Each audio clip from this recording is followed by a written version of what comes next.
Yesus berpesan kepada 12 murid agar jangan ke bangsa lain. Itu cuma dianggap sapa, diinjak-injak. Pada abad ke-6 mereka mencampur adukan perintah Matius 28. Makanya Matius 28 Penambahan 17-18 hadirkan orang Kristen terpelajar. Kalau ada, saya berhenti jadi apologet Isa. Salam satu Tuhan. Sahabat dimanapun berada, saya mohon untuk mensubscribe, like, dan juga men-share channel kita ini. Bismillahirrahmanirrahim. Kedewasaan dalam beragama. Jadi, kenapa sih harus ada Islam datang? Setelah pencipta langit dan bumi telah memilih Bani Israel, inni ma'akum. Di dalam Al-Quran, Bani Israel itu adalah bangsa pilihan. Allah mengutus kemudian beberapa nabi, beberapa rasul kepada mereka. Bahkan kitab suci beruntun kepada mereka. Begitu mereka dimanja oleh pencipta ini. Dimanja, disayang. Tetapi acap kali mereka selalu membuat kerusakan. Kerusakan terhadap firman Tuhan. Kerusakan terhadap misi para nabi dan rasul. Dan juga konsep yang datang kepada para nabi itu mereka rusak. Sehingga pencipta langit dan bumi mendatangkan dinul Islam sebagai penyempurna dan mengajak manusia berpikir untuk iya kau goblok. Bentar dulu. Di surat aja. sabar bang, sabar. Waduh. Sabar. Izinkan saya bernarasi dulu, nanti tinggal Anda bantah. Adalah tidak mungkin pencipta langit dan bumi yang maha pengasih membenarkan anak keturunan Adam saling ribut satu sama lain untuk memperebutkan satu konsep di mana mereka berasal dari sebuah keyakinan yang mengkitabkan satu kitab yang sama. Tuhan Maha Pengasih tidak akan mungkin membiarkan umat manusia ribut hanya memperebutkan ego, sementara sumber yang mereka gunakan adalah berasal dari kitab yang sama. Kenapa itu bisa terjadi? Satu kekosongan yang harus terisi. Ketika saudara kami Kristen melihat fenomena yang ada di meja yang sama, di gedung yang sama, di mimbar yang sama, di kitab yang sama, di konsep yang sama, melahirkan sebuah perpecahan yang begitu dahsyat. Adalah tidak mungkin Tuhan itu membingungkan kita. Ketika muncul di sebuah agama, ada narasi-narasi tajam yang saling salib satu sama yang lain, dan narasi itu kuat adanya karena dasar pijakan argumentasi itu berlandaskan terhadap dalil. Begitu juga yang menyangga dari dasar pijakan yang kuat juga dari asas dalil yang ada dalam sebuah kitab. Maka muncul pertanyaan kedewasaan berpikir. Apakah mungkin Tuhan membiarkan kita bingung dalam beragama? Itu fakta. Nah, solusi yang saya jabarkan kemudian berikut ini adalah ketika Al-Quran datang dan fakta di lapangan sudah terkuak bahwa Bani Israel adalah bangsa tegar tengkuk. Bangsa Israel adalah bangsa pembangkang. Mereka sombong, merasa sebagai anak Tuhan, merasa bangsa pilihan. Sehingga dia pongah terhadap hukum Tuhan itu sendiri. Dimanjakan Tuhan, mereka merasa dia atas angin. Dipuji sama Tuhan, mereka merasa dia atas segala-galanya. Sehingga kepongahan, kecongkakan itu terjadi. Hingga pada titik naif. Yesus yang datang, begitu banyak mujizat yang ia bawa sebagai tanda kepada mereka bangsa Israel disayangi oleh Tuhan. Yesus pun tak lepas daripada penganiayaan, perbuatan zolim yang dilakukan mereka terhadap Yesus. Maka Al-Quran kemudian datang. Apa yang dikatakan kemudian Al-Quran? Apa tatama'una ayyu'minu lakum wa qad kana fariqum minhum yasma'una kalam Allah thumma yuharrifunahu min ba'di ma akalu wa hum ya'lamun. Al-Quran menarasikan, apakah kamu, wahai orang-orang beriman, sangat mengharapkan mereka akan percaya kepada dinul Islam, sedangkan segolongan mereka telah mendengarkan firman Tuhan langit dan bumi, lalu mereka mengubahnya setelah mereka sebenarnya paham apa yang sebenarnya terjadi, padahal mereka mengetahuinya. Mereka paham, mereka mengerti, tapi mereka tahu. Poin pertama. Kemudian yang kedua, ketika Al-Quran menarasikan begini, ya hasratan alal ibad ma ya'tihim min rasulin illa kanu bihi yastahzi'un. Alangkah besar penyesalan pada diri manusia-manusia. Kenapa menyesal pada diri manusia? Karena mereka mengikuti sebuah konsep keyakinan agama yang mereka sendiri asing dengan keyakinan itu. Mereka nggak tahu latar belakang agama itu. Setiap di mana mereka tahu bahwa di dalam kitab yang mereka gunakan tertulis dengan terang setiap kali orang yang diutus pencipta langit dan bumi kepada mereka, mereka selalu memperolok-olokkannya. Nabi Adam datang diolok, Nabi Lut diolok, Nabi Daud diolok, Nabi Nuh diolok, semuanya Nabi diolok oleh mereka. Bahkan sampai Yesus pun datang masih diolok juga. Nabi Muhammad datang tidak lepas dari olokan juga. Lalu kemudian kita sebagai orang di luar bangsa Israel, masihkah mengharapkan mau menerima kebenaran yang menetes dari mereka? Masihkah kita ingin ribut dengan menggunakan kitab yang berasal dari mereka, di mana mereka bukan penghafal Torah, mereka bukan penulis Torah, mereka memang pewaris daripada kursi Musa, tapi tidak ada di antara mereka yang memiliki kemudian disiplin ilmu yang bisa dipertanggungjawabkan menjaga, melestarikan hukum Tuhan yang datang kepada Nabi Musa, yang datang kepada Yesus. Tidak ada, melainkan kita hanya menerima terjemahan demi terjemahan, terjemahan demi terjemahan. Lantas kita menisbahkan keyakinan kepercayaan kita kepada terjemahan demi terjemahan tersebut.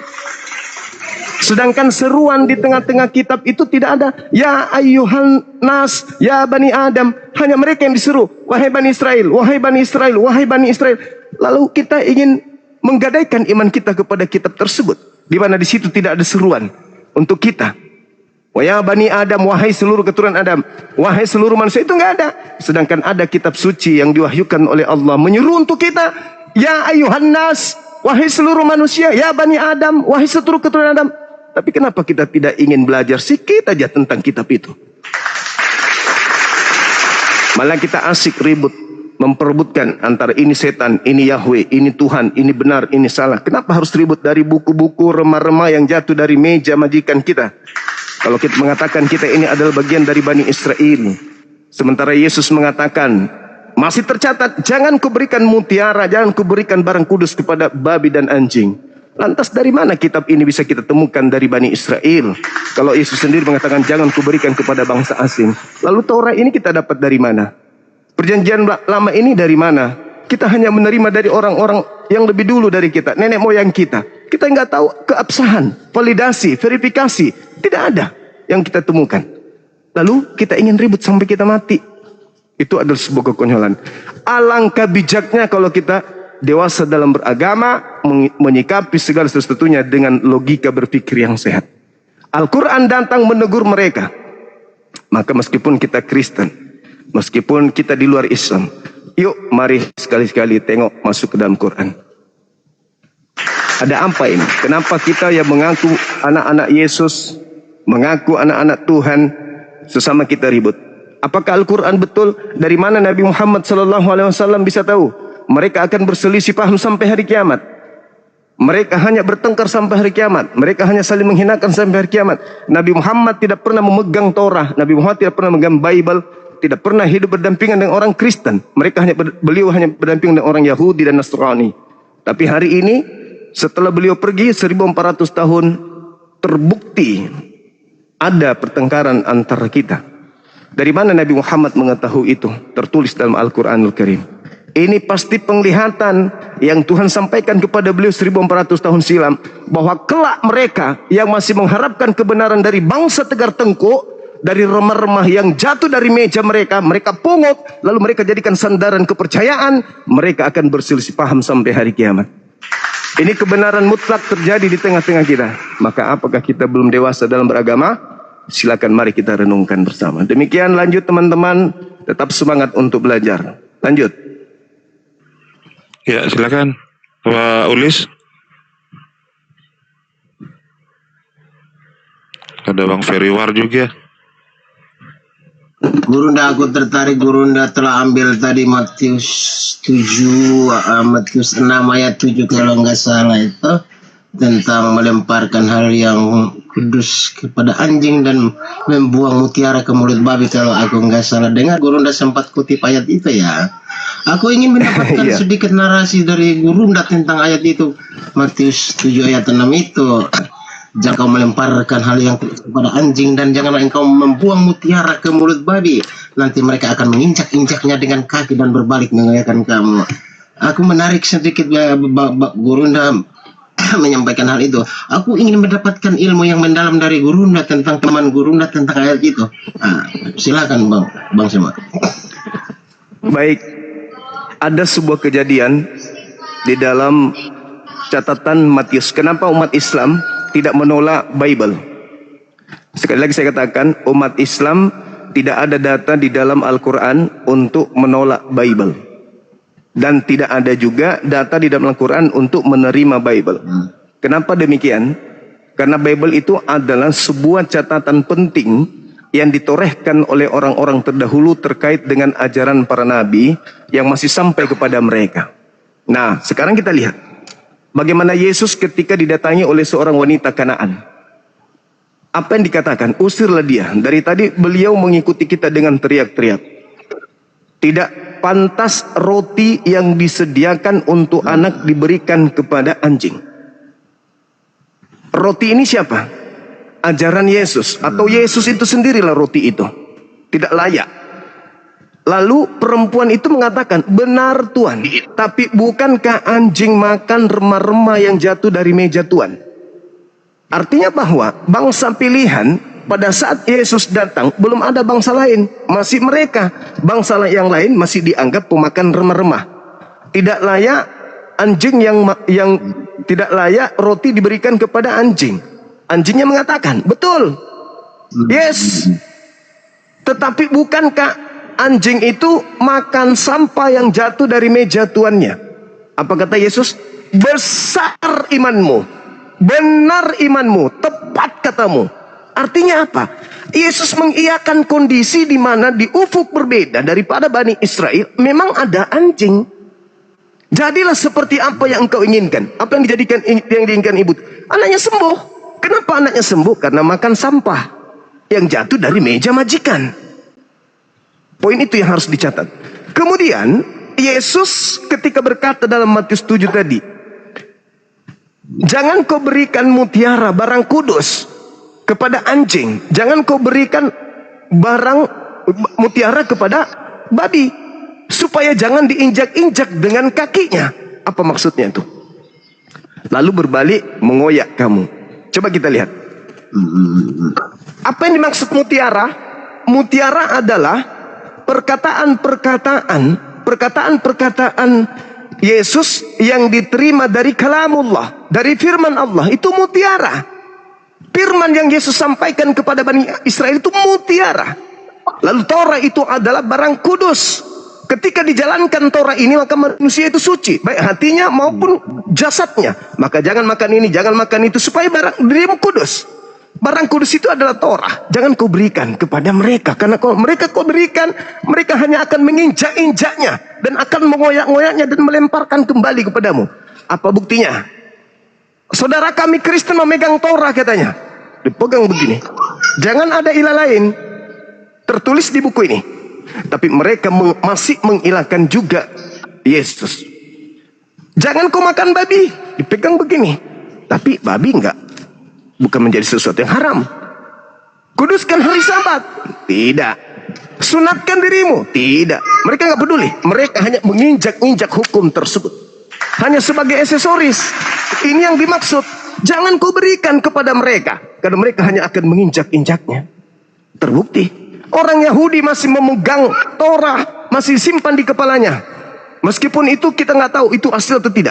Mereka simpan di kepala. Mengkuduskan hari Sabat. Tidak makan babi. Bersunat sampai hari ini. Dan tidak menyembah kepada ilah lain selain yang datang kepada Abraham, Ismail dan Ishak. Mereka tidak menggantikannya. Saudara kami Kristen memegang kitab itu. Tetapi kitab itu bukan menjadi benar. Karena mereka malah dijadikan sebagai ajang ribut. Ajang ribut, pertengkaran, bikin sekte baru, tidak puas bikin lagi sekte baru, tidak puas bikin lagi sekte baru. Yahudi tidak ada sekte-sektean. Mereka pemegang kitab asli, enggak ada sekte-sektean. Di Kristen bikin sekte ini, sedikit-sedikit bikin sekte ini. Ada yang kaya bikin gereja, bikin lagi. Anaknya punya, bikin lagi. Semua bikin, bersaing satu sama yang lain. Inilah yang dimaksud oleh Yesus. Oleh karena itu saya katakan kepada saudara saya, Kalau orang-orang di luar Yahudi saja dikatakan Yesus sebagai babi dan anjing, lantas dari mereka si anjing-anjing dan si babi-babi ini menetes pengajaran dari barat, lantas kita pegang dan kita yakini sampai mati, kitalah orang manusia paling bodoh di bumi ini. Mereka yang hidup berdampingan Yesus dianggap anjing, dianggap babi. Habis itu kita yang muncul di abad 21 ini mau menerima dari anjing dan babi pengajaran tersebut. Na'udzubillah tsumma na'udzubillah. Mau kebenaran apa lagi yang kita butuhkan? Ketika Bible sudah menerangkan seperti itu, Yesus memberi batasan. Jangan kau pergi ke bangsa lain, tapi pergilah kepada bangsa Israel yang sesat, yang meninggalkan Torah. Pergi, tapi jangan ke bangsa lain, untuk ke bangsa Samaria. Itu pesan Yesus. Maka mereka yang menerima kemudian pesan Yesus itu, mutiara dari Yesus itu, dipijak-pijaknya, malah mencampur adukan lagi. Pergilah ke seluruh dunia, jadikanlah kemudian seluruh bangsa menjadi muridku. Dia pijak pesan Yesus. Aku diutus hanya kepada domba yang sesat dari Bani Israel. Yesus berpesan kepada 12 muridnya agar jangan ke bangsa lain. Itu cuma dianggap sampah, diinjak-injak. Pada abad ke-6 mereka mencampur adukan perintah Matius 28. Makanya Matius 28 nomor 16, 17, 18, 19, 20 tidak ditemukan di manuskrip tertua. Matius 28 hanya sampai nomor 15, di mana nomor 15-nya dikatakan, inilah berita yang tersiar di antara mereka sampai hari ini. Titik. The end. Selesai. Abad ke-6 muncul nomor 16, nomor 17, nomor 18, nomor 19, 20. Demi apa? Kepentingan bangsa Romawi, supaya seluruh bangsa tunduk kepada kebijakan gereja Katolik pada saat itu. Maka masuklah Matius 8, penambahan 16, penambahan 17, 18. Hadirkan orang Kristen terpelajar untuk menunjukkan manuskrip data Matius 8 nomor 16 sampai nomor 20. Kalau ada, saya berhenti jadi apologet Islam. Itu penambahan. Yesus berpesan jangan ke bangsa lain. Diinjak-injak, dipijak-pijak, dikoyak-koyak, bikin data baru. Pergilah, jadikanlah seluruh bangsa. Padahal Yesus berpesan, aku diutus hanya untuk Bani Israel. Jangan ke bangsa lain. Dia hanya akan mengoyak-ngoyak perintah itu. Dia hanya akan menginjak-injak. Betul. Begitu sampai berita itu ke Roma Yunani, nggak ngepek. Pesan Yesus nggak ngepek, pesan Tuhan Elohim nggak ngepek, pesan Musa nggak ngepek, pesan Abraham supaya menyunat orang-orang asing yang hidup di tengah-tengah mereka yang mereka beli atau apapun itu yang hidup di tengah mereka, laki-laki kulub harus dipotong, nggak ngepek. Bunuhlah laki-laki yang tidak menyunatkan dirinya, nggak ngepek. Bunuhlah orang yang tidak mengkuduskan hari Sabat, nggak ngepek. Aku Tuhan akan datang membakar habis seluruh pemakan babi, tikus dan binatang menjadi enggak ngepek. Semuanya dimuntahkan kembali, diinjak-injak kembali mutiara dan barang kudus itu setelah sampai ke tangan mereka. Itu fakta, itu real. Silakan saudaraku renungkan. Itulah makanya Islam datang. Kata Yesus, akan datang seorang penolong lain, akan datang seorang penghibur lain. Dialah yang akan mengajarkan kepadamu segala sesuatu tentang hukum-hukum, keadilan dan penginsafan dunia akan dosa. Ikutlah dia. Ruah Hamad ismuhu Ahmad. Aku minta kepada Bapa agar Bapa mengutus seorang penolong lain. Penolong lain. Dialah yang akan memuliakan aku. Ketika ia datang, dia akan memuliakan aku. Masih banyak hal yang ingin aku ajarkan kepadamu. Namun kalian Bani Israel belum sanggup untuk menanggungnya saat ini. Tapi ketika ia datang, yaitu penolong lain itu, dia yang akan membimbing kalian ke dalam seluruh kebenaran. Makanya di Islam itu apapun ada hukumnya. Bahkan sampai masuk toilet pun ada hukumnya. Karena kenapa Yesus mengatakan, dialah yang akan mengajarkan kepadamu segala hukum-hukum. Jadi jangan heran kalau di Islam semuanya ada hukumnya. Duduk ada hukumnya, berdiri ada hukumnya, mandi ada hukumnya, habis mandi ada hukumnya, bersetubuh ada hukumnya, semua ada hukumnya. Karena itu pesan dari sang penyelamat, juru selamat untuk kaumnya Bani Israel. Ketika Roh Hamad datang, dia akan mengajarkan kepadamu segala hukum-hukum. Itulah dia. Saya kira demikian abangku, silakan. Oke, makasih Gurundaku. Aku tidak suka mendengar dan belajar aja. Aku ingin menanyakan sesuatu hal kepada Gurunda. Aku akhir-akhir ini aku sedang mendengar sebuah narasi yang membuat akalku ini sukar untuk berpikir, Gurunda. Ada yang menyatakan bahwa YHWH di perjanjian lama itu adalah iblis. Apa pendapat Gurunda? Apakah sama dengan saya? Saya sedikit menolak itu narasi seperti itu. Menurut Gurunda semua, apakah aku pemahaman bahwa YHWH di perjanjian lama itu bukan iblis, tetapi ada yang bernarasi bahwa YHWH itu adalah iblis sendiri. Apa Gurunda semua tentang pendapat saya dan pendapat yang menyatakan bahwa YHWH itu iblis? Silakan Gurunda, aku ingin mendapatkan sedikit pencernaan dari situ, Gurunda. Baik.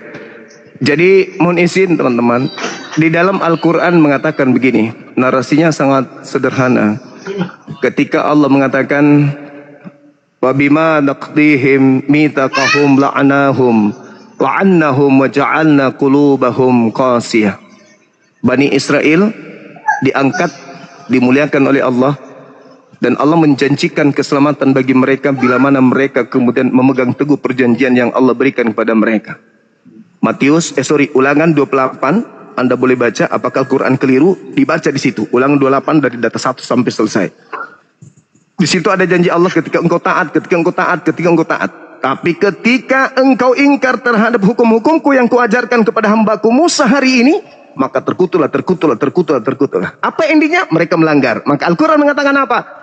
Mereka suka mengubah firman-firmanku dari tempat-tempatnya, dan mereka kemudian sengaja melupakan sebagian pesan yang telah diperingatkan kepada mereka. Engkau, hai Nabi Muhammad, senantiasa akan melihat pengkhianatan mereka, kecuali sekelompok kecil saja di antara mereka yang tidak berkhianat. Maka maafkanlah beliau, maafkanlah mereka, wahai Nabi Muhammad. Sesungguhnya Allah menyukai orang-orang yang muhsin, orang-orang yang berserah diri, orang-orang yang ikhlas dalam keadaan tersebut. Artinya bahwa yang saya sampaikan tadi, ketika dikatakan bahwa Yahweh itu adalah iblis, sebenarnya Islam tidak ada campur baur masuk ke dalamnya. Tetapi izinkan saya berbicara. Ketika Al-Quran mengatakan, ya ahlal kitab, wahai Bani Israel, lima talbisunal haqqa bil batil wa taktumul haqqa wa antum ta'lamun. Mengapa engkau mencampur adukan antara kebenaran dan kebatilan? Sekarang kalau saya tanya kepada saudara kami Kristen, saya menghargai iman saudara, tapi bolehkah Anda membuktikan keotentikan kitab yang Anda pegang hari ini itu betul-betul berasal dari para nabi Bani Israel? Siapa di antara mereka yang kemudian memegang tonggak kesucian Torah atau kitab-kitab para nabi-nabi mereka? Dari kelompok mana? Farisi, orang Saduki, Kanaan, Lewi, atau siapa yang memegang teguh kemudian kunci daripada Torah dan kitab-kitab mereka? Adakah? Tidak ada. Lalu bagaimana mungkin kita bisa mengharapkan di situ ada kebenaran mutlak atau di situ ada kesalahan mutlak? Bisa jadi Al-Quran betul. Lima talbisunal haqqa bil batil.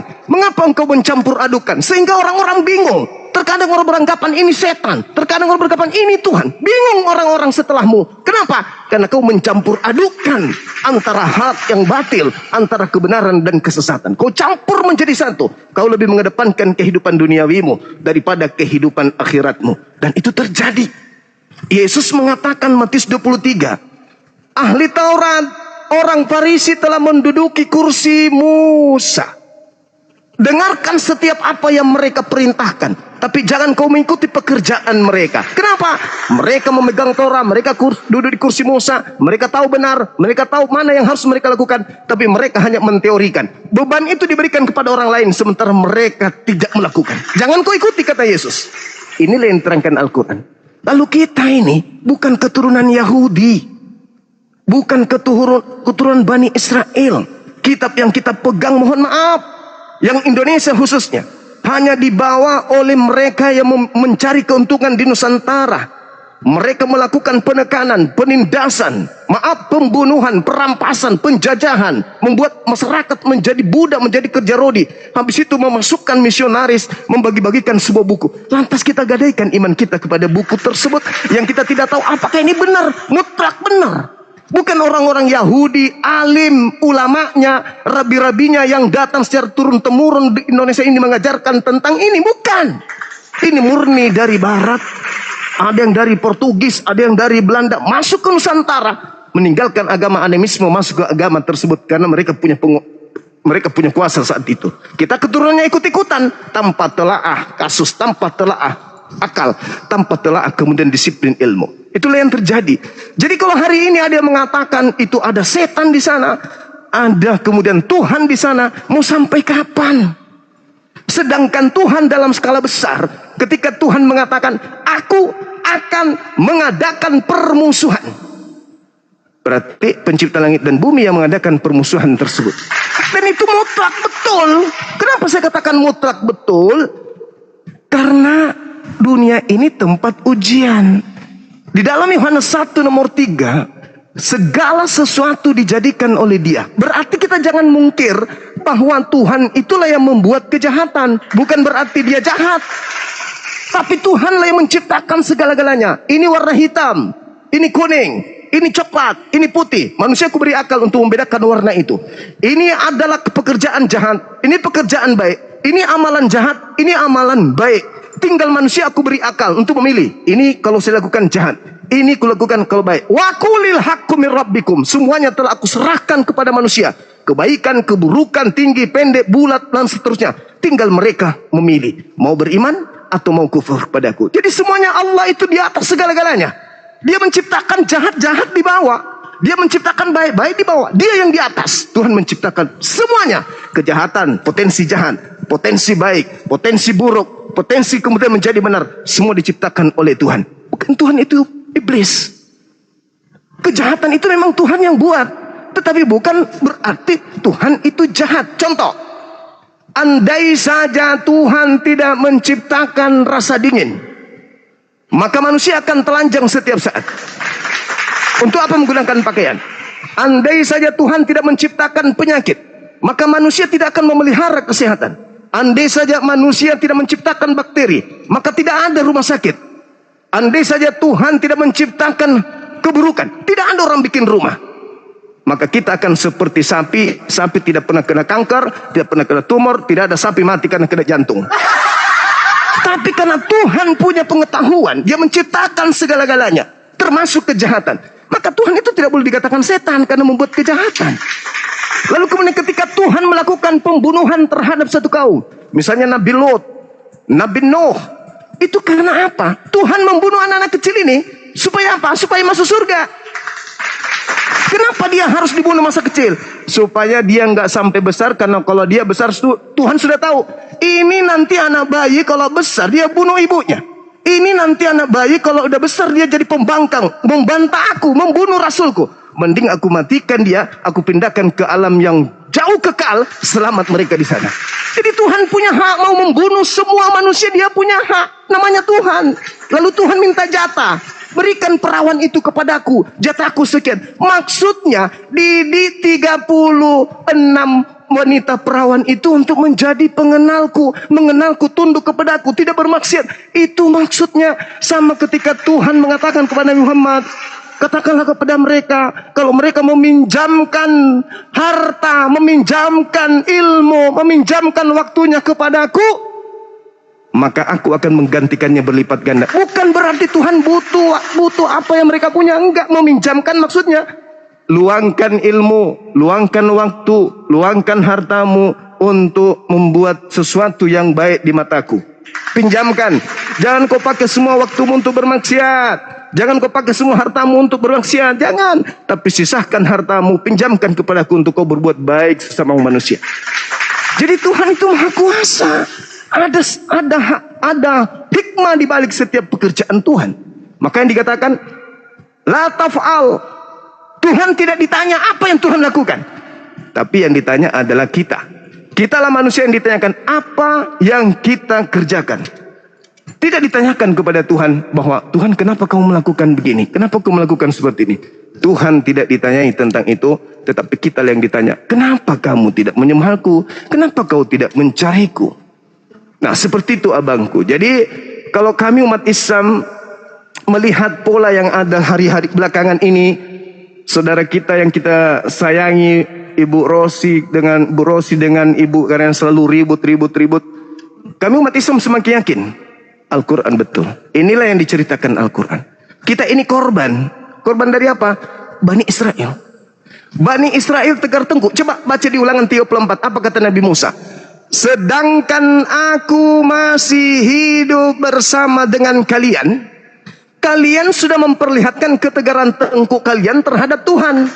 Hidup sama aku loh, berdampingan sama aku. Engkau lihat makanan turun dari langit, engkau lihat Tuhan belah lautan, engkau lihat semua mukjizat saja, kau memperlihatkan ketegaran tengkukmu kepada Tuhan.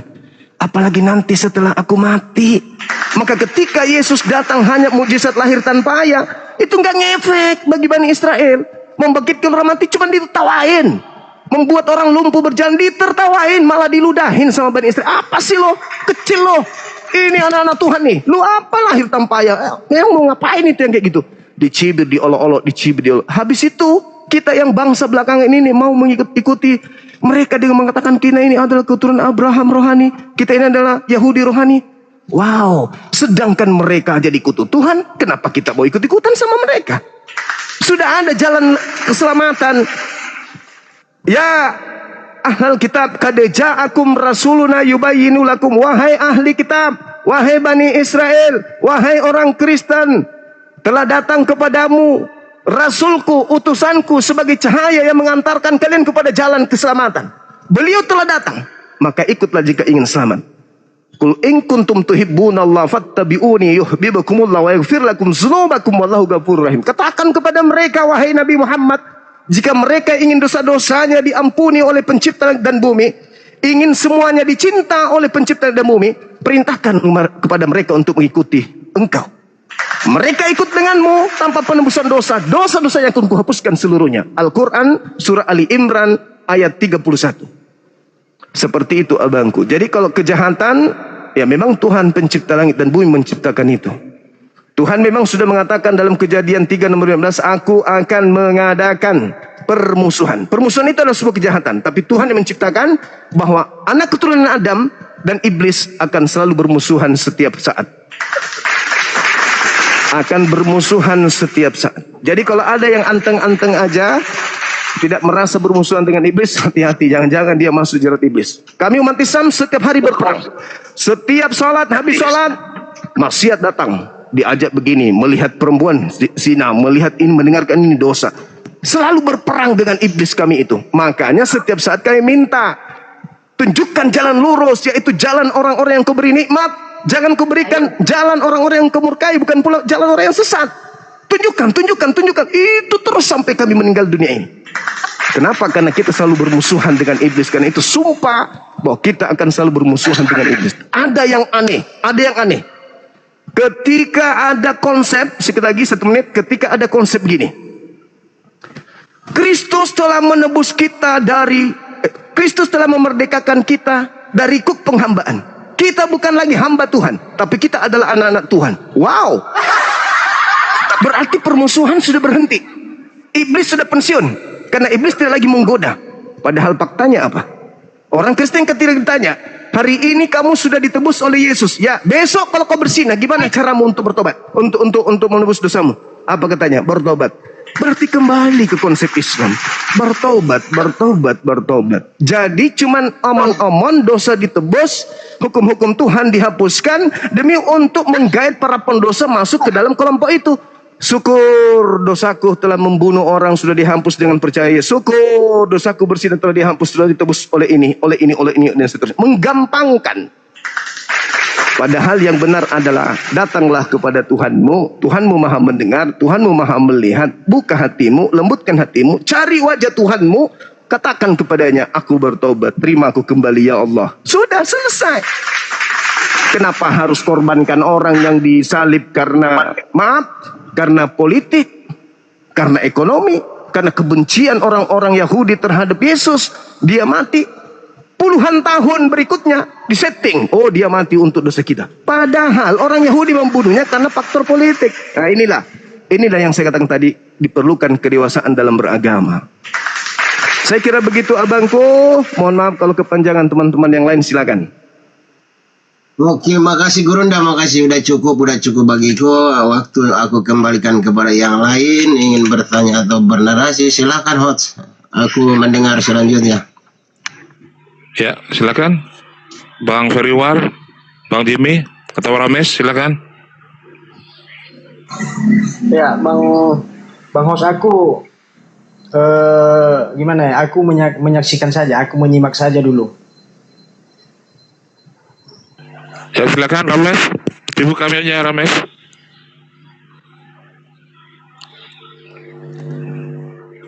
Rames. Kak Rosi. Berarti Oh, Bang Jimmy, silakan Bang Jimmy.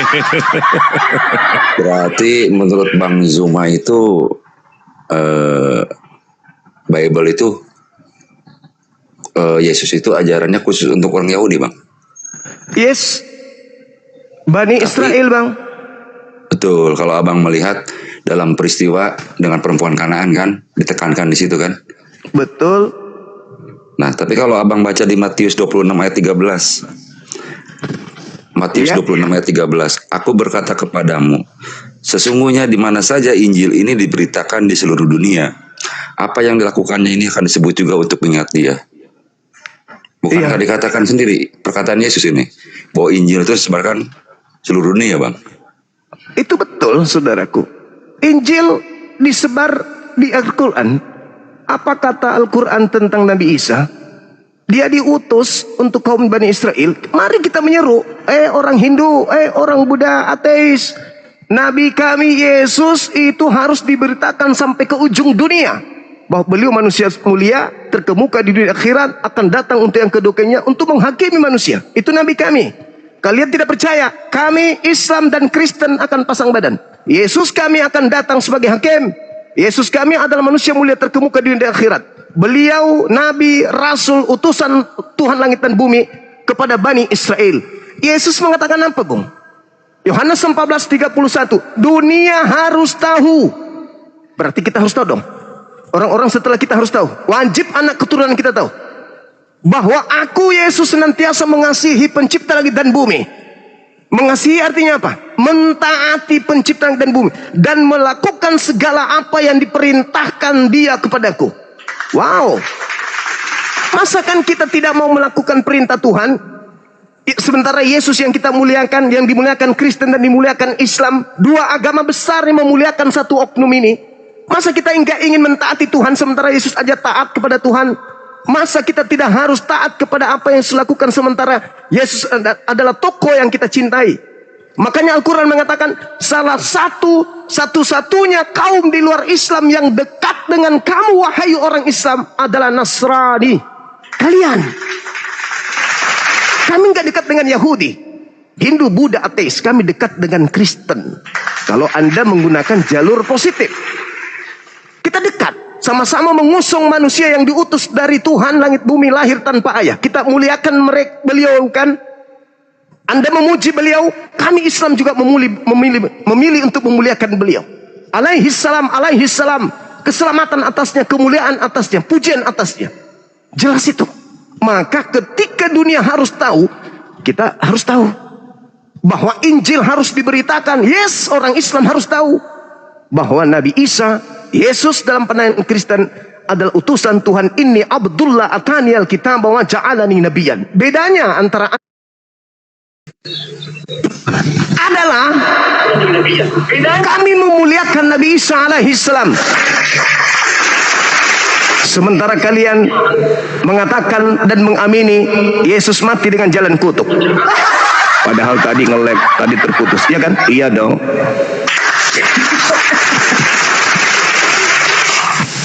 Jangan lu pikir gue nggak tahu. Iya dong. Nabi Isa alaihi salam dalam pandangan umat Islam, beliau itu diberkahi dimanapun berada. Ini pembeda kita dengan saudara kita Kristen. Di Islam, Nabi Isa alaihi salam ketika ibunya dituduh sebagai pesina, Nabi Isa menjelaskan kepada mereka penuduh ibunya, inni Abdullah atani al-kitaba wa ja'alani nabiyyan. Dan Nabi Isa dalam pandangan Islam jelas, Nabi Isa alaihi salam wa ja'alani mubarakan ainama kuntu. Nabi Isa diberkati, dimuliakan, disejahterakan di mana saja Nabi Isa berada. Sedangkan saudara kita Kristen ada posisi di mana beliau Yesus harus mati dengan jalan kutub. Dosa orang yang memperkaos ibu kandungnya, dosa orang yang memperkaos anak kandungnya, dosa orang yang memburi, dosa yang membun-bun, semua ditanggung oleh beliau. Yesus akan dijadikan sebagai tong sampah, seluruh dosa dunia dilemparkan kepada pundaknya. Kalau Nabi Isa, wa ja'alani mubarakan ainama kuntu, aku diberkati oleh Tuhanku dimanapun aku berada. Kalau Yesus, dia pernah dikutuk di atas tiang salib demi dosa-dosa Kristen. Itu fitnah. Saya kira begitu. Silakan. Insyaallah. Silakan teman-teman. Silakan teman-teman. Mana kares?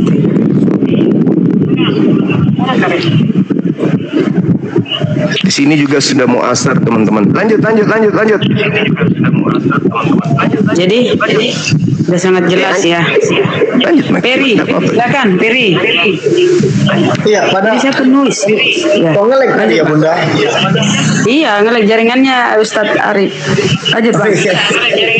Tapi kurang kedengaran loh ini kalau kita bercakap-cakap karena ini lagi hujan pula di sini. Oh, di mana itu hujannya, Bang? Ini Bang di daerah ini, Tapanuli Tengah. Masya Sumatera Allah. Utara. Sumatera Utara, Bang. Baik. Kami di Makassar merindukan hujan.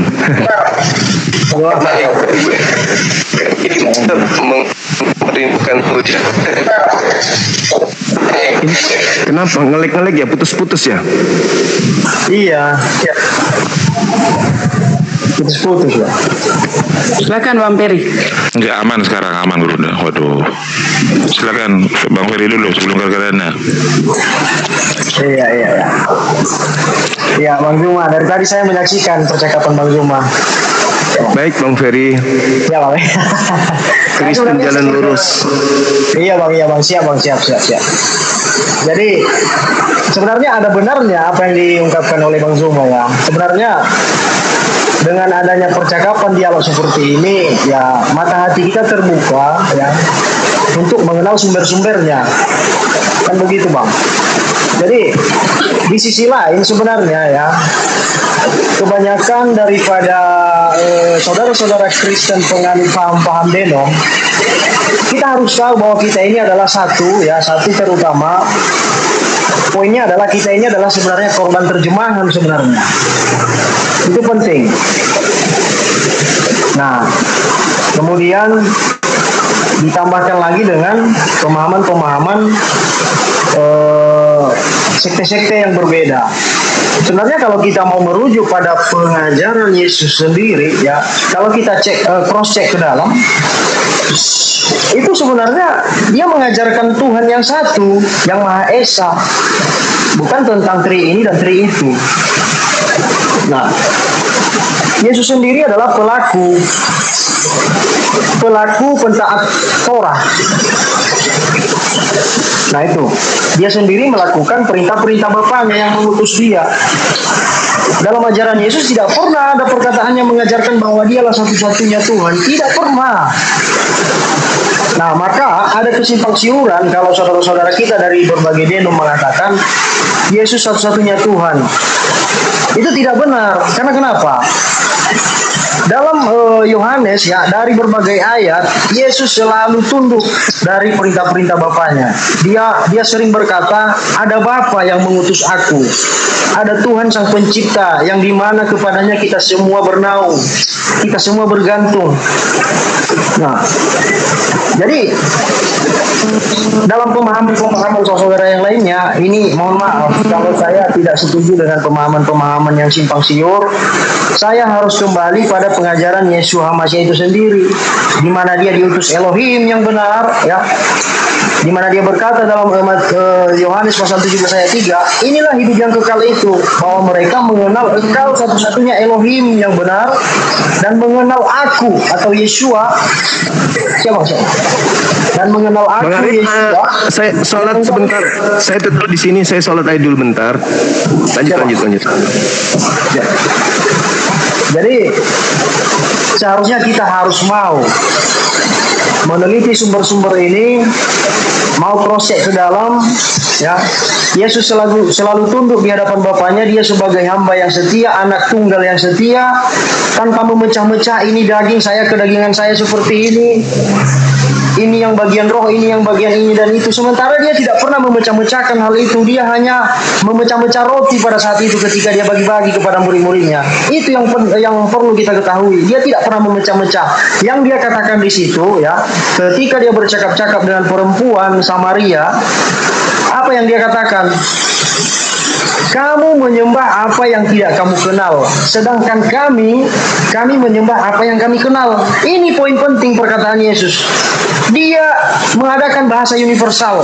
Dia sendiri mengatakan kami menyembah apa yang kami kenal. Ini percakapannya dengan perempuan Samaria pada saat itu. Nah, kemudian dalam Matius pasal 11 ayat 25, apa katanya? Aku bersyukur kepadamu Bapa Tuhan langit dan bumi. Nah, jadi dia menyerukan kita supaya kita mau tunduk di hadapan Tuhan yang Maha Esa. Dia menghimpun kita, dia sebagai imam kita, dia sebagai kepala kita, ya. Dia sebagai pengajar kita, mau berhimpun untuk menyerukan Tuhan yang satu. Makanya mohon maaf kepada saudara yang menganut paham denom ini itu segala macam embel-embel, mohon maaf. Saya tidak benci terhadap pemahaman itu, saya menghargai.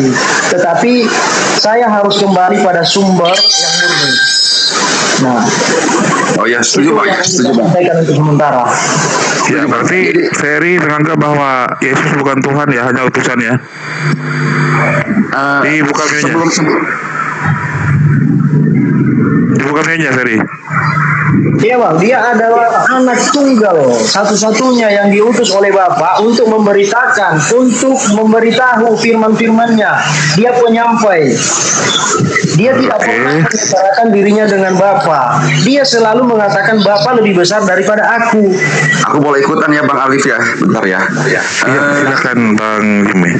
Saya setuju banget bahwa Aku kok nggak kelihatan ya? Kenapa ini? Kelihatan lah. Bang Ferry, saya setuju banget. Kalau abang mengatakan bahwa kami ini korban terjemahan, saya pribadi korban terjemahan. Nah coba Bang Ferry ini tolong ajarin saya bahasa aslinya Yesus. Pengen dengar saya.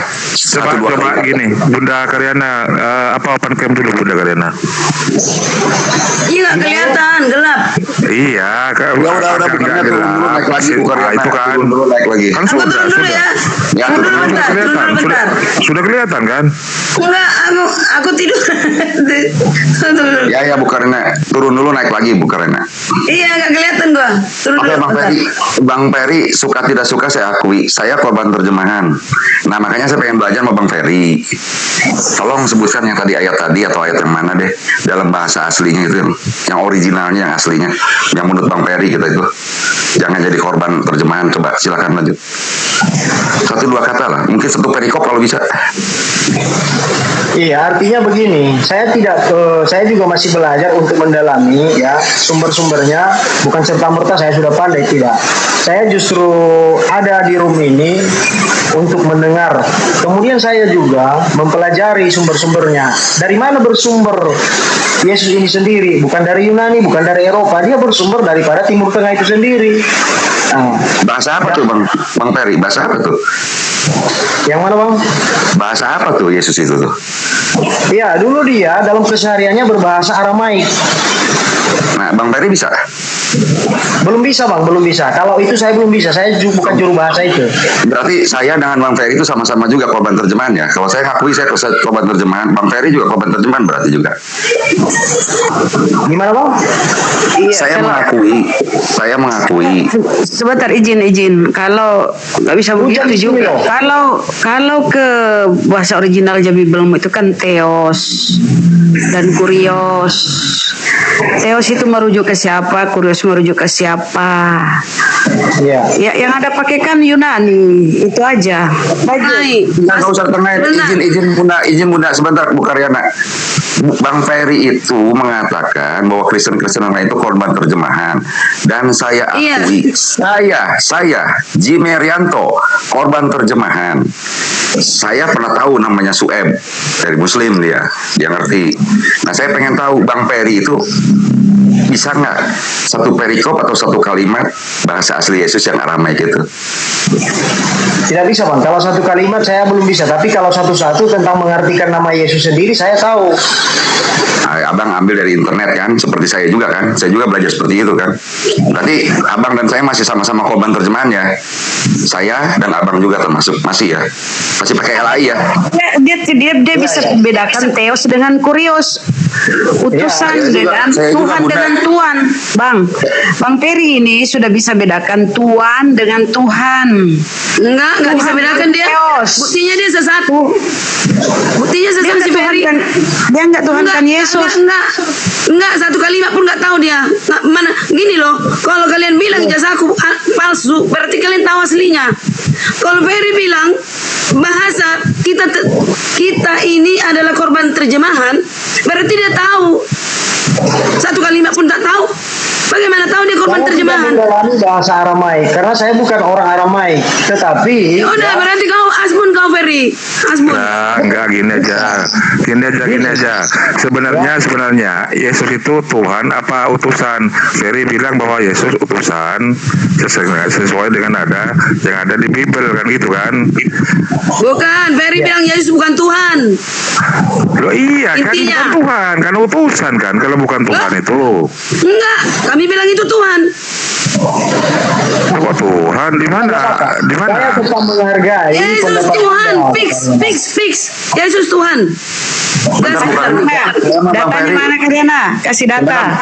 Sebentar Bu Karyana, saya sama Bang Ferry belum selesai. Jadi fix ya Bang Ferry ya, saya masih korban terjemahan LAI pakai bahasa Indonesia. Bang Ferry juga sama ya dengan saya ya. Iya. Ya oke, sama ya. Kita berdua sama-sama korban terjemahan ya. Oke ya, silakan yang lain lanjut.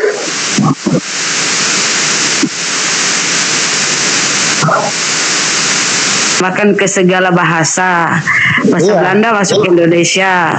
Bukan bahasa Aramaik ya, kalian punya itu bukan Aramaik tapi Bukan bahasa Aramaik. Yunani. Bahasa Yunani Yunani. di situ, Yunani di situ kan theos. Membedakan theos dengan kurios. Theos itu merujuk kepada Bapa, kurios merujuk kepada Yesus, Lord, Majesty atau Lord Tuhan. and God, bahasa Inggrisnya Lord and God. Saya ngerti itu juga Bunda. Kalau gitu doang. Bible di luar negeri tuh ya, di Holy Bible luar negeri di situ tertulis God untuk Theos. God and Lord. God and Lord. Nggak ada, bukan disambung di situ ya. God itu untuk kepada Bapa di luar negeri ya. Lord. Kurios atau Lord untuk Yesus. Lord. Itu kalau Bunda pakai KJV. Setuju. Saya udah ngerti kalau KJV itu bahasa Inggris saya agak lancar. Berarti Anda yang korban terjemahan, bukan Bang Ferry. Anda. Masalahnya sama Bang Ferry juga. Maaf Bunda, jangan ngebantu Bang Ferry. Karena Bang Ferry udah mengakui dia dan saya sama-sama korban terjemahan. Pengakuan Yesus dia utusan loh. Terus kenapa dituhankan? Bukan soal itunya. Saya mau ngomongin bahwa ini loh Bunda, jangan lari ke yang lain dulu. Saya mau ke Bang Ferry cuman 1 menit aja. Udah dapat pengakuan dari Bang Ferry. Bang Ferry dan saya sama-sama korban terjemahan masih pakai Injil bahasa Indonesia. Setuju Bang Ferry? Ya udah, silakan yang lain lanjut. Ya, Jadi begini, udah ya. saya mau menanggapi dulu Bang Jemmy tadi ya. Artinya begini Bang, tatanan pengajaran Yesus pada saat itu, dia selalu mengaku ada Bapa yang empunya aku. ada Tuhan di atas segala Tuhan, ya, yang menciptakan universe ini adalah Bapa. Jadi dia tidak pernah mengaku setara dengan Bapaknya. Karena kalau dia mengaku setara dengan Bapaknya, ya, dia sama dengan Lucifer yang pernah menganggap dirinya sama dengan Bapa, sehingga Lucifer pun terusir, ya, karena tidak pernah ada datanya harus 2 matahari, tidak boleh 2 matahari. Itu jelas ditekankan. Maka ketika Lucifer menganggap dia sama kuasanya dengan Bapa, dia pun terusir dari kerajaan sorga. Dia Gini wajib. Bang Ferry, maaf Bang Ferry. Kalau saya itu banyak punya teman yang Unitarian, saya tahu. Ngerti ajaran Bang Ferry. Asal Bang Ferry bilang bahwa Bang Ferry itu Unitarian, saya tahu apa yang dimaksud sama Abang. Dan saya nggak mentang, silahkan Abang. Saya kan nggak pernah berantem nih sama teman-teman Kristen lain. Silahkan. Sebenarnya cuma menegaskan bahwa kita berdua sama-sama umat terjemahan. Itu aja harus kita akui berdua. Kecuali contoh kayak Bang Sueb gitu ya, boleh dia ngaku, gua ngerti. Karena dia memang ngerti, udah saya tes itu. Ya silakan yang lain lanjut. Kalau Abang Unitarian Abang, saya nggak akan pernah menentang. Silakan Abang dengan Abang gitu kan. Paling nanti teman-teman yang lain mungkin Bu Derni atau Bu Karya atau Bang Rames. Kalau saya no problem sama Abang dari itu. Silakan yang lain. Kalau kalian berdua mengaku kalian adalah korban terjemahan, berarti kalian masih abu-abu. Kalau saya nggak mau, aku abu-abu. Aku berisiko jelas, ya. Jadi abu-abu itu tidak terpakai di mana-mana dalam pendapat hal kerohaniannya. Maaf ya, sorry. Begini Bu, maksudnya kita pasti umat terjemahan karena memang seharusnya suka atau tidak suka, memang harus pakai bahasa aslinya Bu. Karena banyak makna kalimat yang tidak akan bisa masuk diterjemahkan Bu. Seperti Inggris, rumah itu bisa home, bisa house. Home and house itu rumah, beda arti, sama-sama rumah tapi beda arti Bu. Harus diakui, memang betul yang kata Bang Ferry. Cuman kebetulan kalau tadi sih saya cuman Bang Ferry juga, lu juga sama kayak gua masih terjemahan gitu kan. Saya cuma di situ doang, sama Bang Ferry nggak ada pertentangan. Tapi memang seharusnya kita itu orang Kristen ini suatu saat nanti mudah-mudahan minimal bisa lah seperti teman-teman Muslim bisa bahasa originalnya. Itu jauh lebih baik sebetulnya. Silakan Bu lanjut. Oke, itu saya setuju. Nah, itu aku 100 untuk Bang Jimmy. Itu benar. Kita harus mengakui. Hah? Enggak. Tapi kau di dalam kesesatan, Ferry. Ketika kau katakan Yesus bukan Tuhan, karena orang ada menuhankan hawa nafsu, ada menuhankan anaknya, ada menuhankan banyak dituhankan, ada menuhankan pohon. Ketika saya menuhankan Yesus, kau keberatan, ya? Kamu bilang Itu tidak. obsesi, Ya ya. udah. Itu obsesi. Ya. Apa? Itu obsesi. Nah, gini Ferry, cuma 5-nya kau tahu ayat Alkitab, lalu bisa kau simpulkan hanya yang 2 semalam. Dari semalam cuma 3-nya yang kau bacakan kepadaku isi Bible. Bisa kau simpulkan bahwa Yesus bukan Tuhan. Kita, Kak. Gini, adu data aja kita sekarang. Silakan. Aku tadi ngantuk, sekarang aku jadi duduk nih. Iya. Ya udah. Aku tadi udah ngantuk aku. Oke. Oh, karena kakak ngantuk. Ya. Oke. Kenapa kakak katakan ya Yesus itu Tuhan? Apakah dia segala-galanya yang menciptakan alam semesta ini? Kan tidak. Ada Bapaknya. Itu poinnya. Mana? Jangan ngomong dulu, terus bilang dulu ayatmu. Tadi dalil. Mulai dari Kejadian 1 pasal 1 sampai ke Kejadian, Bilangan, Ulangan, Imamat sampai kepada Gak bisa, kau bacakan, gak bisa begitu, gak bisa begitu. Bacakan. Kemudian, Inilah buktinya bahwa ya. Bilangan, kakak baca dulu baik-baik ya. Dalam Bilangan 23 ayat 19 apa dikatakan di sana? Tuhan bukanlah manusia sehingga ia menyesal. Itu penting, Kak. Karena para pengajar sebelumnya itu ya. Itu dia, kakak buka. Bilangan pasal 23 ayat 19 itu jelas itu, Kak. Tuhan itu bukan manusia sehingga ia menyesal. Masakan ia berfirman tapi tidak melakukannya. Kemudian apa yang diajarkan Yesus dalam Matius pasal 11 ayat 25? Apa yang dia katakan di sana? Aku bersyukur kepadamu ya Bapa Tuhan langit dan bumi. Itu merujuk pada Bapa yang menciptakan langit dan bumi, sang penguasa alam semesta ini. Ya. Kemudian Yesus berkata, Ya, aku tidak dapat berbuat apa-apa dari diriku sendiri, melainkan melakukan kehendak Dia yang mengutus aku. Itu dia jalur yang benarnya, Kak. Terus Nah, apa yang dia katakan lagi dalam Yohanes pasal 14:28? Bapa itu lebih besar daripada aku. Dia selalu menundukkan diri di hadapan Bapa, tidak berlebih-lebih. Kita yang berlebih obsesi. Uang pun bisa kita tuhankan. Bukan berarti bukan berarti uang itu adalah segalanya yang menciptakan alam semesta ini. Bukan. Itu lebih condong pada obsesi kita. Kalau kita menuhankan uang, ya, maka kita akan menjadi hambanya. Uang akan kita gantikan dengan rohani kita. Uang akan kita gantikan dengan sikap-sikap kita. Oh, bebas itu namanya. Itu obsesi, Kak. Tetapi jangan kita lupakan Sang Pencipta ini. Satu-satunya Sang Pencipta yang memegang otoritas tertinggi, superpower di Bima Sakti ini, di alam semesta ini, universe ini, adalah Bapa sendiri. Ya, Dia juga telah menyatakan tentang anak. Inilah anakku yang kukasihi, kepadanya lah aku berkenan. Ya, ketika dia dibaptis di Sungai Yordan, ada figur Yesus, ada figur Bapa. Suara terbuka dari langit, suara berseru, inilah anakku. Jadi kita harus memposisikan hal itu. Maka kalau kita mengatakan Tuhan dan Tuhan sama dengan Yesus juga Tuhan, Yesus juga Tuhan, ini lebih condong artinya obsesi kita sebenarnya. Ya, sama dengan uang, kalau kita mengagung-agungkan uang, maka kita akan menjadi hamba uang. Sama kalau kita mengagung-agungkan hawa nafsu kita, makanya jangan kita mau dikendalikan oleh uang, jangan mau dikendalikan oleh hawa nafsu. Jangan kemana-mana, Ferry. Ferry, jangan kemana-mana. Jangan kemana-mana. Gini, apa bukti bahwa dia Yesus? Yesus adalah Tuhan. Itu dulu. Kau buktikan Yesus bukan Tuhan. Kau buktikan Yesus bukan Tuhan. Nah, ketika orang sekarang gini, Ferry, kau akui nggak kalau ada di bumi ini mengakui pohon-pohon itu Tuhan dia? Kau akui? Maksudnya? Kau akui? Bukti Yesus bukan Tuhan karena dia manusia. Dalam bilangan Tuhan bukan manusia. Simple. Gimana sih? Tadi di sini judulnya Tuhan di Perjanjian Lama menjelma menjadi Tuhan di Perjanjian Baru.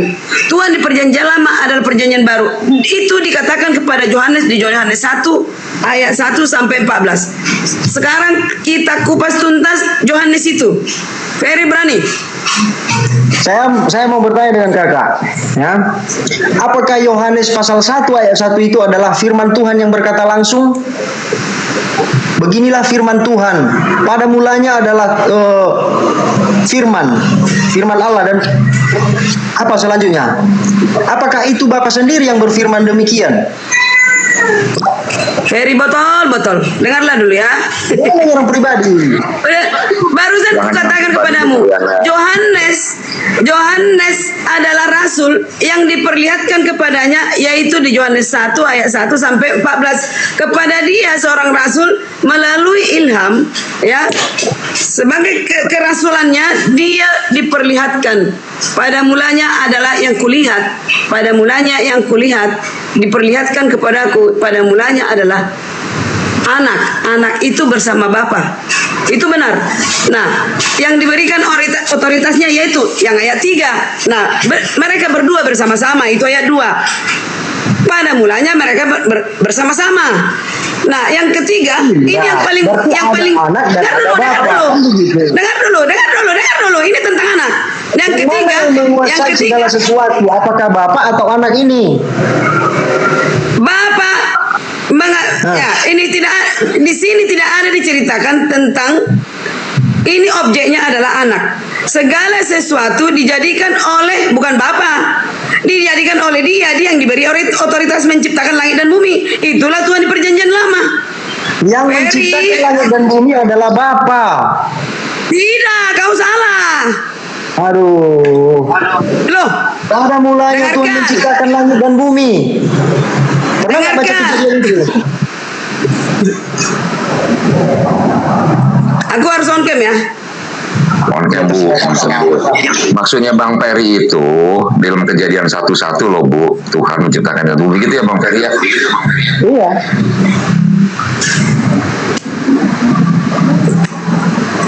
Loh, aku rambutku berantakan, nggak usah lah. Tadi on jam sekarang enggak. Gimana sih lu? Rambutku berantakan. Ayo lanjut Bu. Jadi gini, Ferry, kepada Musa diperlihatkan pada mulanya Allah menciptakan langit dan bumi.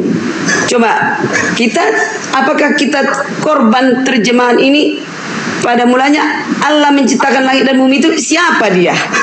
Allah itu Bapak. dikatakan apakah Bapak, apakah Anak? Itu kan pertanyaan. Bapak Elohim. Itu dengar. Itu terjawab ketika dikatakan di ayat di bawah dikatakan, marilah kita ciptakan manusia segambar dengan kita. Kepada Musa diperlihatkan. Oke? Nah, kepada Yohanes diperlihatkan ini firman itu menjadi manusia. Firman itu pada manusia bukan Bapa. Wujudnya adalah anak. Iya. Firman Bapa. Apa firman Bapa? Setelah berbentuk menjadi manusia, makanya dia disebut Dengar, Hologos. Fari. Apa firman Bapa? Anakku engkau. Apa arti berfirman? Kalau manusia biasa berkata-kata itu artinya ngomong kau dulu, yo. Kalau para utusan Tuhan yang berbicara itu disebut sabda. Kalau Tuhan yang berkata-kata itu disebut firman. Karena firman ini terkandung makna luar biasa. Ada hikmat Bapa, ya. Ada keajaiban pekerjaan karya Bapa. Makanya dia disebut berfirman. Tuhan berfirman. Nah, Tuhan berfirman ini ada prosesnya. Kemudian apa yang dia katakan ini menjadi. Jadilah, maka jadi. Sehingga Yesus, ya, sebelum datang ke dunia ini, dia disebut Hologos, yaitu firman yang berasal dari perkataan Bapa itu. Dia berwujud menjadi manusia, menjadi daging diam di antara kita. Makanya dia disebut Dafar, firman yang hidup, perkataan yang hidup. Gitu loh, Kak. Bukan Bapa sendiri yang menjadi manusia. Buat apa? Dunia ini nggak mampu menampung dia. Makanya siapa yang bilang Bapa menjadi manusia? Oke, sekarang bisa membedakan itu antara Bapa dan Anak. Ada dua entitas di sana. Gantian, aku ikuti kata-katamu. Bapa yang menciptakan.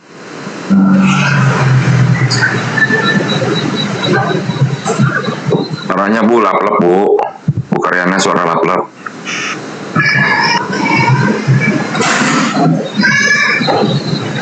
Benar enggak? Kuikuti perkataanmu, Ferry. Kuikuti perkataanmu.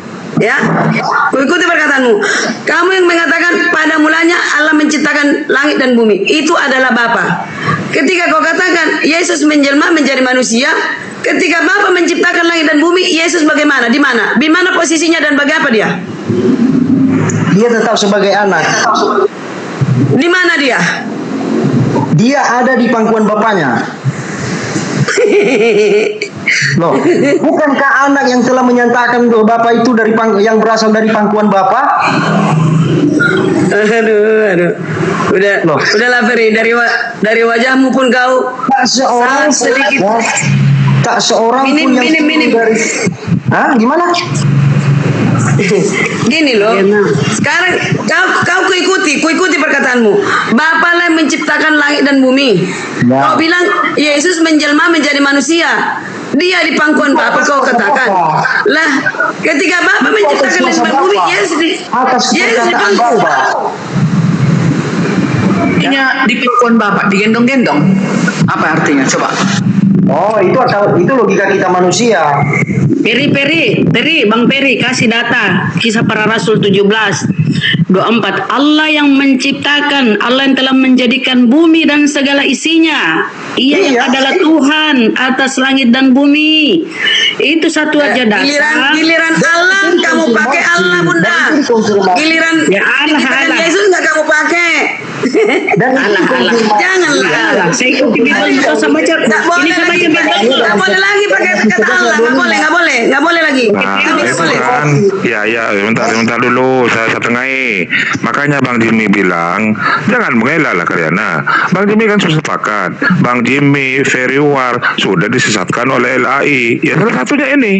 Pendapatan seperti ini, ayo. Pengertian di situ.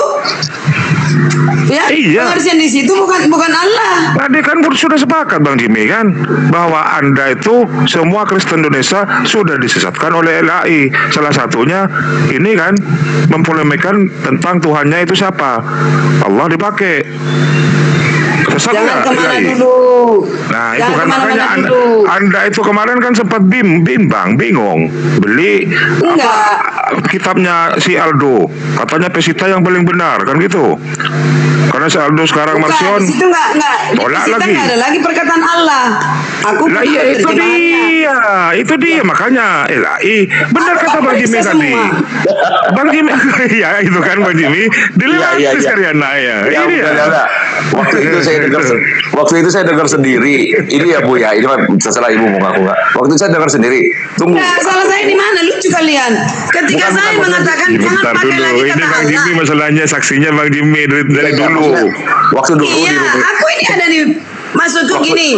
Gini Bu, Gini, Karyana, Om. maksudnya Bang Arif gini, aku nerangin dulu. Waktu itu ketika Bu Karyana merasa ada kalimat-kalimat di dalam Bible yang Bu Karyana kurang berkenan, Bu Karyana akan berkata, tunggu, aku beli Pesita, aku udah bayar. Kalau aku udah dapat buku Pesita, aku amburadulin kalian semua. Kalau nggak salah gitu kalimatnya. Betul di sini Memang iya. juga. Iya betul di sini. Iya, tapi Anda membantah tadi bahwa LAI Di Pesita tidak ada lagi kata Allah. Udah. Ah, Ya udah lanjut. ya udah benar. Pesita itu terjemahan Aramaik.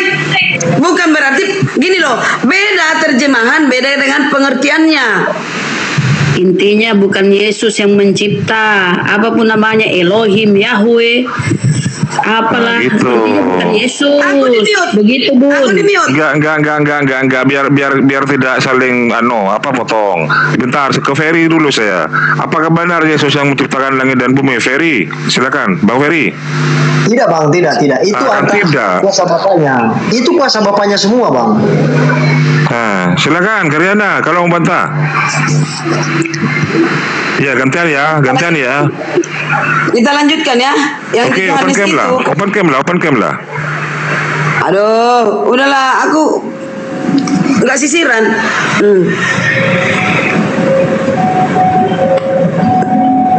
Nggak sisiran aku, bro. Bang Peri on cam. Biar hidup komalnya, Bang Peri. Iya, tapi kena lengkap teman-teman. Bantu data layar, posting ulang yang belum posting ulang. Love foreign juga, jangan lupa absen love foreignnya juga teman-teman. Keren, lanjut. Jadi begini, Ganti sudah Karyana. Bang Arif ya dan Bunda, teman-teman semua.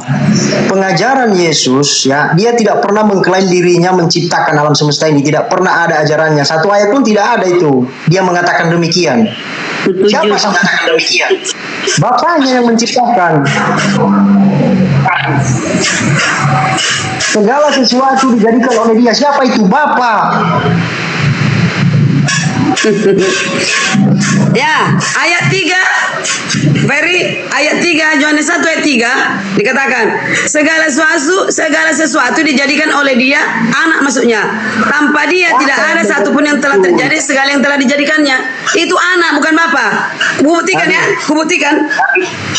Iya, dengarlah dulu, kubuktikan. Ya, kita baca. Itu Dalam dia ada hidup. Perkataan siapa dulu itu? Perkataan siapa dulu itu kalau kakak mau mengerti? Yohanes menuliskan fakta yang dia lihat melalui Sementara dalam Kejadian Bapa sendiri yang berfirman. Mana firman Bapa? Pada mulanya Tuhan menciptakan bumi. Mana firman Bapa? Mana ini kau beri ini kau. Mana firman Bapa? Pada mulanya Elohim menciptakan langit dan bumi. Kejadian. Kau firman Bapa. Di Kejadian itu gimana sih Karyana? Tidak ada dikatakan di Kejadian. Akulah Bapa yang menciptakan langit dan bumi. Di mana ada Yesus di situ? Kan Elohim di situ. Kepada Musa. Aduh, memang kalian ini memang dodol semua. Gini ya, dengar. Dodol semua. Di Kejadian 1 ayat 1 kepada Musa menuliskan pada mulanya Elohim menciptakan langit dia tidak tahu tentang Yesus Musa. Karyana tuh Dia kurang tidak tegas. tahu Beda deh, sebentar Bunda Karyana. Sebentar Bunda Karyana. Bunda Karyana ini tuh kurang tegas, beda dengan Bu Darni. Kalau Bu Darni langsung tegas. Iya, Elohim itu Yesus sendiri. Gitu aja lah Bunda Karyana. Aku bilang Tuhan di perjanjian lama adalah Yesus. Iya Elohim kan? Selamat siang saudara semua, apa kabar? Saya mau sebentar Rame, sebentar. Ini Bu Darni dulu, silakan Bu Darni. Gantian. Sebentar dulu, apakah Yesus itu Elohim sendiri? Bu Darni? Sepakat nggak? Yesus adalah Tuhan di perjanjian lama, sepakat? Loh iya. Sepakat 1000%. Iya, sebentar. Apakah Yesus itu adalah Bapa? Sepakat dulu. Enggak turun ke bumi. Iya, dia firman Bapa. Iya, apakah Yesus itu? Yesus wujud Bapa. Nah, itu dia. Yesus wujud Bapa. Gantian dulu. Apakah Yesus adalah Bapa? Ya, Yesus wujudnya Bapa. Wujudnya. Karyana, apakah Yesus wujudnya Bapa? Bukan Ibrani anaknya? 1 ayat 3. Karyana, jawab Yesus Karyana. adalah wujud dan gambar Elohim. Ya, kalau ada menuliskan Yesus wujud Bapa, benar. Ada. Ibrani 1 ayat 3. Iya, Ibrani 1 ayat 1 sampai 3. Namun pribadi Yesus berbeda dengan pribadi Bapa. Kata Darni sama kok. Beda lah. Bapak itu Pribadi Yesus kan yang Tuhan turun ke bumi, ya. Elohim mengambil rupa manusia, turunlah ke bumi, jadilah dia Tuhan dibikin. Berarti ada dua pribadi dipanggillah gitu. dia hamba, dipanggillah dia nabi. Tunggu dulu, dipanggillah dia utusan karena dia mengambil rupa manusia Elohim itu. Nah, sekarang setelah dia sudah kembali ke tahtanya, enggak lagi dia hamba, enggak lagi dia Tuhan, dia penguasa alam semesta. Pakai data, sudah naik ke surga. Pakai data Darni, pakai data karena Yesus itu tidak pernah berubah ketika di dunia dia manusia. Yesus kasihnya yang tidak berubah, kasihnya dan kekuasaannya yang tidak berubah. Nggak ada. Ya, gitu dia. Datanya di mana? Ayo datanya. Lalu dikatakan lagi di dalam Yohanes 16 ayat 15. Segala sesuatu yang Elohim punya adalah aku punya. Berani para nabi ngomong kayak gitu. Oh gitu ya. Yes. Terus ketika Nabi siapa Yesus, ngomong kayak gitu?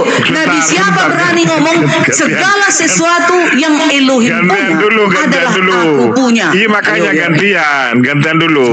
Yohanes berapa coba kita Yesus kan berkata, di rumah Bapakku banyak tempat tinggal. Kenapa kalau memang Yesus itu menyatu dengan Bapa, di rumahku banyak tempat tinggal kan gitu kan? Sesuatu yang Elohim punya adalah punya aku. Ya sudah, dengan Ferry aja, silakan Ferry. Tunggu dulu. Akulah Diarni Simatupang punya hancur batu. Datang anggotaku, utusanku. Segala harta tokeku adalah punyaku. Kucampakkan, kubuang ke tong sampah sana. Kalau berani dia ngomong kayak gitu. Begitulah Yesus. Kenapa Yesus berani? Segala sesuatu yang Elohim punya adalah punya aku. Di mana ayatnya itu? Yohanes 16 ayat 15. Oke, saya sedikit masuk ya teman-teman. Inilah saya bilang kenapa Kristen ini tidak memahami perkataan Yesus. Di Yohanes 16 itu, ya ini sudah saya berulang-ulang kali. Jadi membaca ini jangan comot-comot ayat. Lalu kita menyimpulkan. Kalau satu ayat disimpulkan memang tersesat. Makanya harus disimpulkan. Setelah kita baca dari A sampai Z, kita simpulkan. Itu posisinya nih. Yohanes 16 saya baca ya teman-teman ya. Kalau Anda baca sedikit ada cerdas di sini. Yohanes 16. Anda baca nomor 5.